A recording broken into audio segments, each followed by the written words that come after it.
Why, hello there, friends. It's Emma here, the Bookish Princess. Today, we are finishing up a series that I began over a year ago. If you're familiar with my channel, you know how much I adore Jane Austen.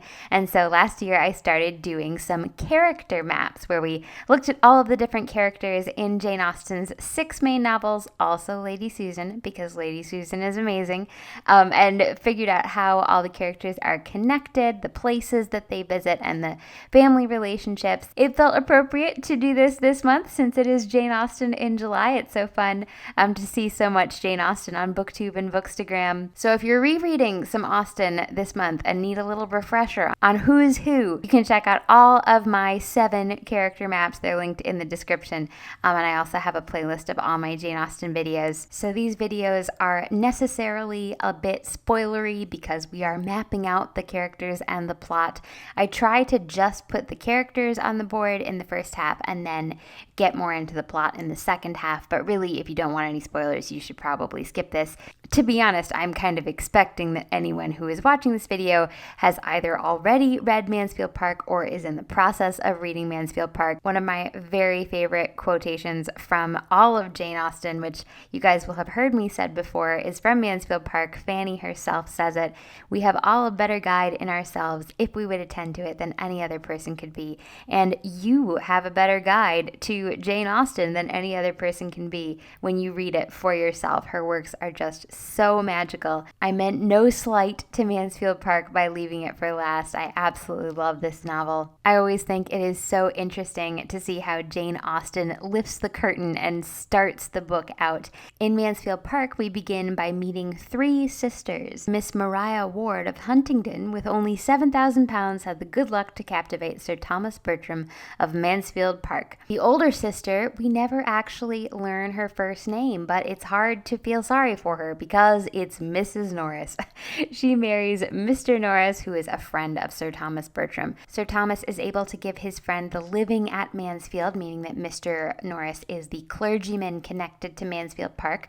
So he and Mrs. Norris live right nearby at Mansfield Parsonage. Now we hear that the 3rd sister, Miss Frances, married, in the common phrase, to disoblige her family, and by fixing on a lieutenant of Marines without education, fortune, or connections, did it very thoroughly. So Lieutenant Price is her husband, and they live in Portsmouth. They don't have very much money.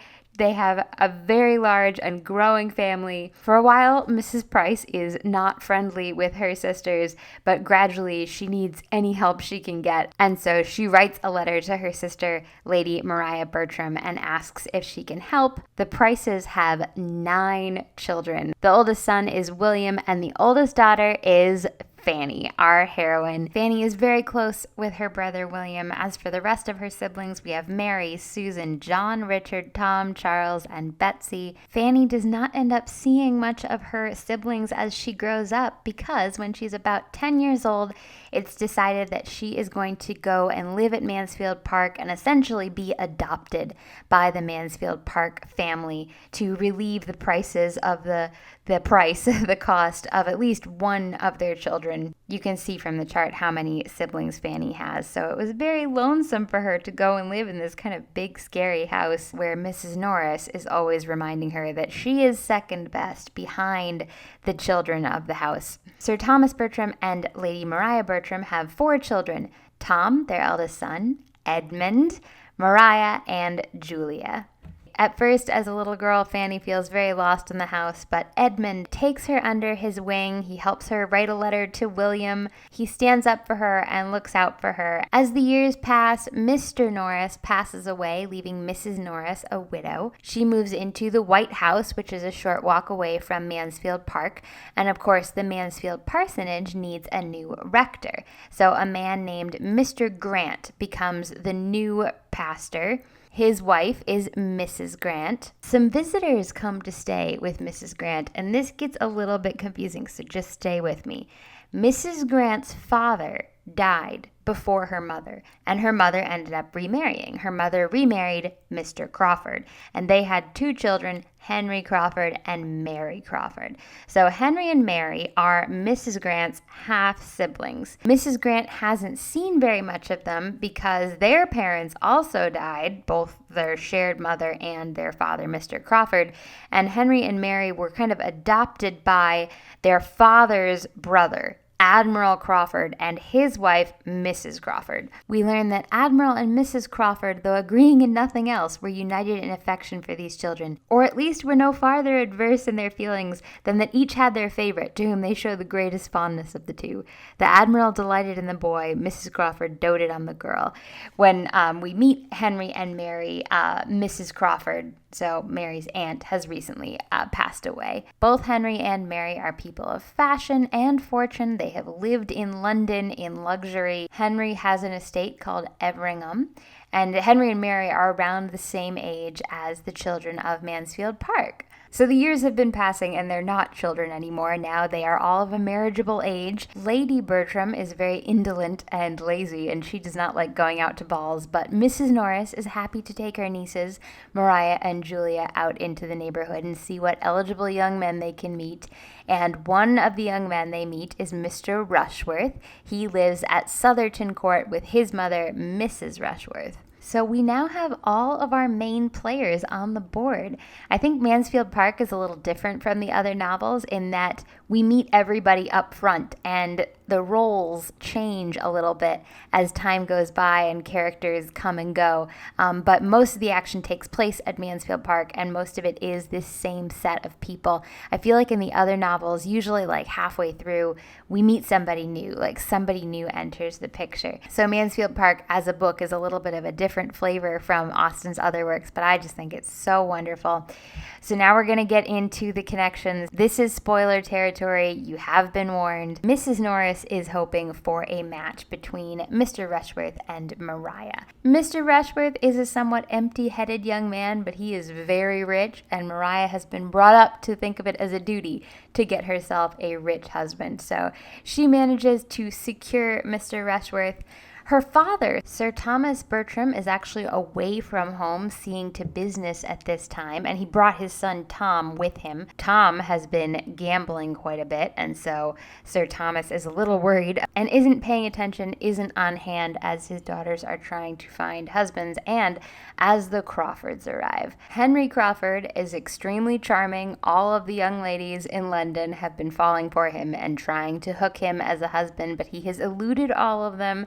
So it's no surprise that he steals the hearts of Maria and Julia, both at once. Of course, this is awkward for Maria because she's already engaged to Mr. Rushworth. Mrs. Norris and Mrs. Grant both think it would be great if Henry would marry Julia, and Julia has a crush on him, but it kind of seems like Henry prefers Maria. Meanwhile, Edmund is slowly falling for Mary Crawford. She at first thinks that she might try to catch Tom because he's the oldest, he'll inherit the house and the fortune. But Edmund's good sense and conversation and warm hearts start to win her over against her better judgment. At this point in the novel, you'll have probably picked up on the fact that Fanny herself is in love with Edmund. Fanny is observing everything that goes on, but since she's always been kind of second best, the poor relation in the house, she doesn't play an active role in it. Speaking of roles and acting, Tom arrives home before his father and he invites a friend of his to stay, Mr. Yates. Those are meant to be theater curtains around Mr. Yates's name. I don't know if that comes across or not. Mr. Yates brings the idea of putting on a private theater at Mansfield Park. The play that is selected is called Lover's Vows, and it has lots of awkward scenes for all these young people whose affections are already tangled up. They're rehearsing for the play, they are ready to perform it, and right at this juncture, Sir Thomas unexpectedly arrives home, and he is not pleased with the play. Edmund knew he wouldn't be pleased with the play. Edmund tried to talk everyone out of it, but then he got caught up by the wiles of Mary Crawford and ended up going along with it. The only person who stood against it throughout was Fanny herself. herself. Some people find Fanny too meek and mild for their tastes, but I would say if you feel that way, you need to look a little more closely because she has an incredible inner strength. It's that inner strength that really characterizes all of Austen's heroes and heroines and sets them apart from the other characters. In Fanny's case, that strength isn't necessarily coupled with a super vibrant or outgoing personality, but it's still there. Sorry, I should not get sidetracked defending Fanny Price. Anyway, when Sir Thomas arrives back home, there's kind of a breakup of the party. He just wants to be with his own family, so the Crawfords don't come over as much anymore. Maria ends up just marrying Mr. Rushworth. She was hoping that Henry would ask her to marry him, but he never spoke up because he's a player and he was never going to. Julia ends up going on a trip with Maria, the new Mrs. Rushworth, and Mr. Rushworth, because she wants to get away from the kind of restrictive atmosphere of home. So Fanny ends up becoming more important because there are fewer people. Mary Crawford befriends her, even though Fanny is not super impressed with Mary. She can see that they don't really share the same morals. Edmund, however, has been becoming more and more blind to this, and he is as much in love with Mary Crawford as ever. He confides in Fanny, which is very awkward and heartbreaking for her. Now, Henry had gone away for a little bit around the time of the wedding, but right after it, he comes back to visit his sister, and he meets the Mansfield group again, and he decides that he wants to make Fanny fall in love with him. He won't be satisfied until he's left a small hole in her heart. Real nice guy, I know. So he sets about trying to change his wooing tactics and woo gentle and unsuspecting Fanny, who has seen how he trifled with Maria and Julia, and so does not take it seriously at all. Around this time, Fanny's brother William comes back. He has been away at sea. He's in the Royal Navy trying to work his way up. He hasn't been able to become a lieutenant yet, but he has some leave, and so he comes to visit Mansfield Park, and Henry Crawford meets him. Now remember, who is Henry's uncle and guardian? Admiral Crawford. Admiral Crawford is pretty high up in the Navy. So Henry manages to arrange a meeting and William becomes a lieutenant thanks to the Admiral. Fanny is of course grateful to Henry for this, but not grateful enough to marry him, which he asks her to do. He started out just to amuse himself, but he ends up falling in love with Fanny. He wants to marry her, but Fanny doesn't love him, and Fanny doesn't trust him because she saw all the havoc he caused with Maria and Julia, and so she says no. When Sir Thomas hears this, he is very angry and can't believe it. He wasn't around to see how Henry treated his daughters.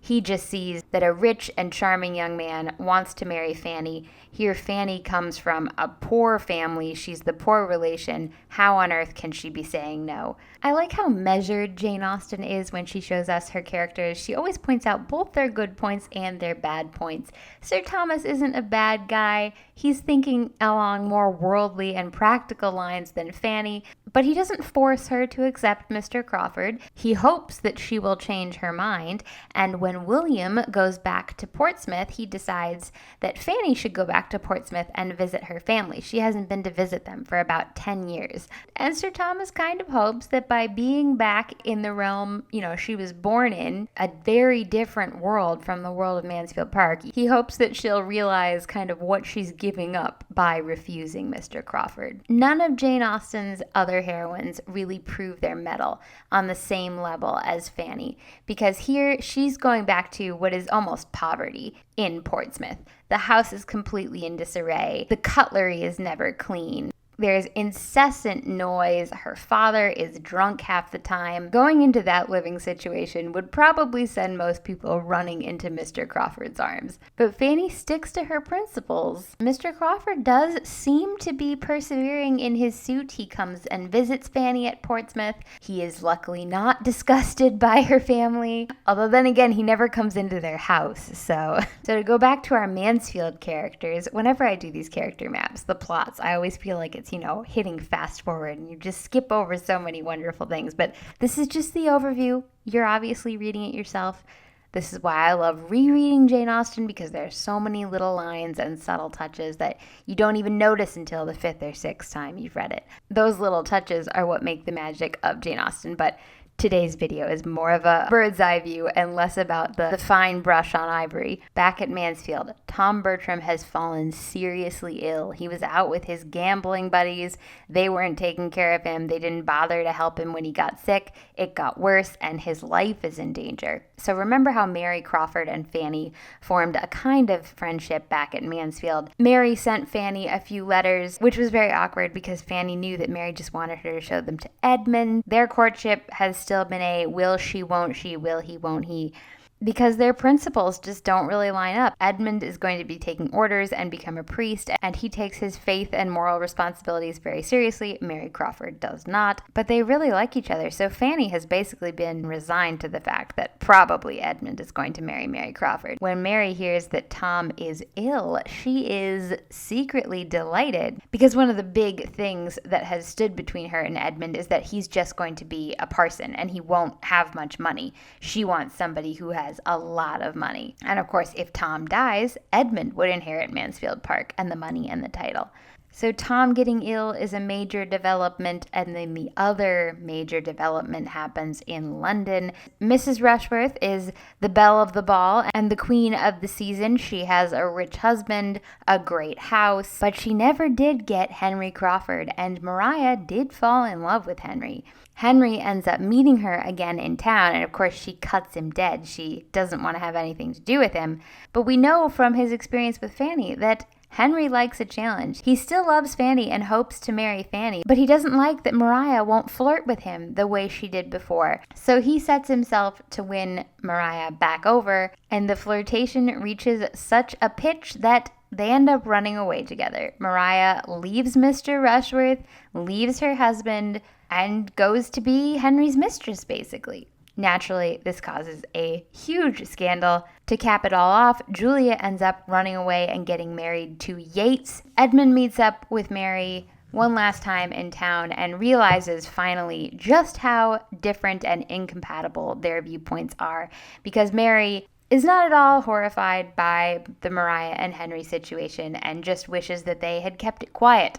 Edmund's eyes are finally opened to Mary. He brings Fanny back to Mansfield Park, where they have all been missing her. Even though she was the poor relation, she was a really important and beloved part of the household. Edmund is brokenhearted over Mary for a while, but eventually manages to see that he has a wonderful person right in front of him.